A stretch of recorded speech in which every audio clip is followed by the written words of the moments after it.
Hello दोस्तों, नमस्कार। मैं सतीश कुमार पहलवान गुरुदीन ग्रुप ऑफ कॉलेज के यूट्यूब चैनल पर आप सभी का हार्दिक स्वागत करता हूं। आज हम बात करने वाले हैं बीए तृतीय वर्ष के समाजशास्त्र प्रथम प्रश्न पत्र के अंतर्गत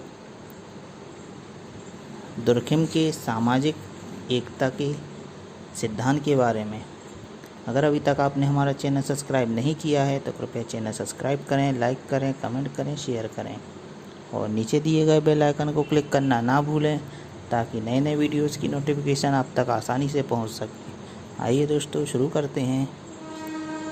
दुर्खिम द्वारा प्रतिपादित सामाजिक एकता की धारणा अब अत्यंत महत्वपूर्ण है।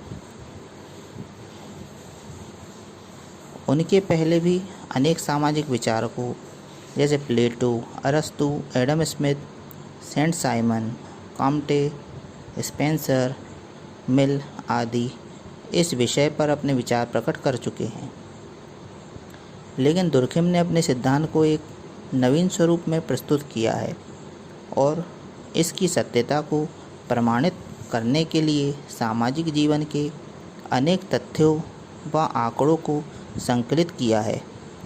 दुर्खिम समूहवादी समाजशास्त्री है। उनके अनुसार व्यक्ति समाज को बनाते अवश्य हैं, किंतु उनके द्वारा प्रत्येक क्षेत्र में नियंत्रित, संचालित व निर्देशित होते रहते हैं। वे तो केवल संस्थाओं तक सामाजिक समूहों के निर्माण करने वाले तत्वों के समान हैं। व्यक्तियों का विकास समाज के विकास पर निर्भर है।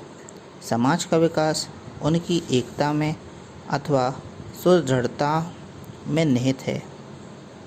यह एकता सर्वोच्च शक्ति है। व्यक्ति एकता के भाग हैं। दुर्खिम ने अपनी प्रख्यात पुस्तक समाज में श्रम विभाजन में सामाजिक जीवन के 3 महत्वपूर्ण पक्षों को बताया है। इन पक्षों में सामाजिक एकता, श्रम विभाजन और सामाजिक उद्विकास महत्वपूर्ण है। उपर्युक्त तीनों पक्षों में एक को समझे बिना दूसरे को समझा नहीं जा सकता।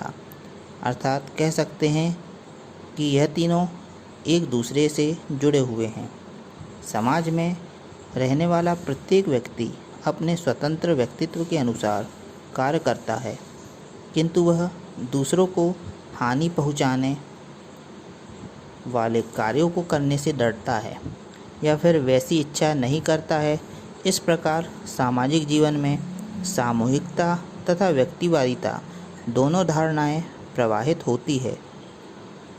दुर्खिम ने लिखा है, सामाजिक जीवन दोहरे स्तरों से संचालित होता है, मस्तिष्कों की एकरूपता और श्रम विभाजन से। वास्तव में मानव जीवन की सामाजिकता का विचित्र पक्ष यह है कि मनुष्यों की समानता और विभिन्नता दोनों ही सामाजिक एकता के आवश्यक तत्व है।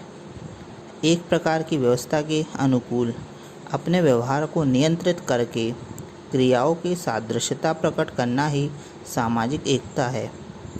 विभिन्न व्यक्तियों का किसी सामूहिक स्थिति में समान रूप से विचार करने की क्रिया करने में समाज की एकता निहित है।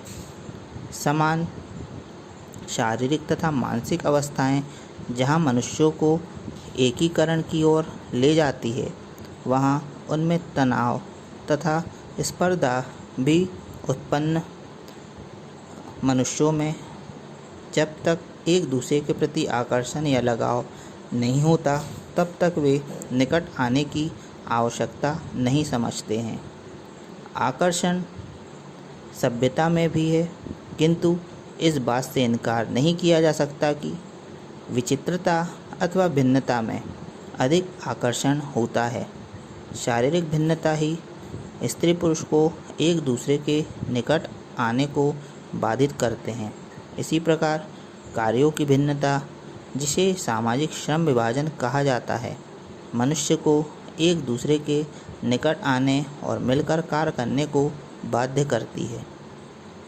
दुर्खिम ने सामाजिक एकता के सिद्धांत में यही रहस्य छुपा है। श्रम विभाजन में एकता बनाए रखने में सर्वप्रथम महत्वपूर्ण तथ्य है। अब बात करते हैं दोस्तों सामाजिक एकता की प्रमुख विशेषताओं के बारे में। दुर्खिम ने सामाजिक एकता की यह विशेषताएं बताई हैं। पहली, नैतिक तथ्य। सामाजिक एकता नैतिक घटना है।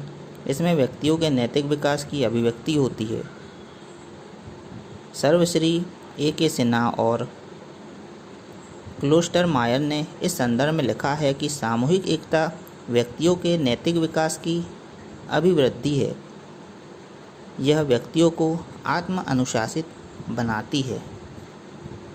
दुर्खिम का विचार है कि अहंकारपूर्ण तथा सुखवादी सामाजिक व्यवस्था सामाजिक एकीकरण, सुदृढ़ता या एकता का आधार नहीं बन सकती। नैतिक तथ्य होने के कारण एकता, निर्धनता और आदिमता में भी मनुष्यों को प्रसन्न तथा संतुष्ट रहने की प्रेरणा देती है। दुर्खिम के अनुसार प्राचीन समाजों में भौतिकता और सभ्यता के अभाव में भी अधिक प्रसन्नता और संतोष देखने को मिलता है। इसका कारण आदिम समाजों में पाई जाने वाली सुदृढ़ सामाजिक एकता ही होती है। अगला आता है अमूर्त तथ्य। सामाजिक एकता चूँकि नैतिक आदर्शों और परंपराओं में निहित है, अतः यह मूर्त किस प्रकार से हो सकती है।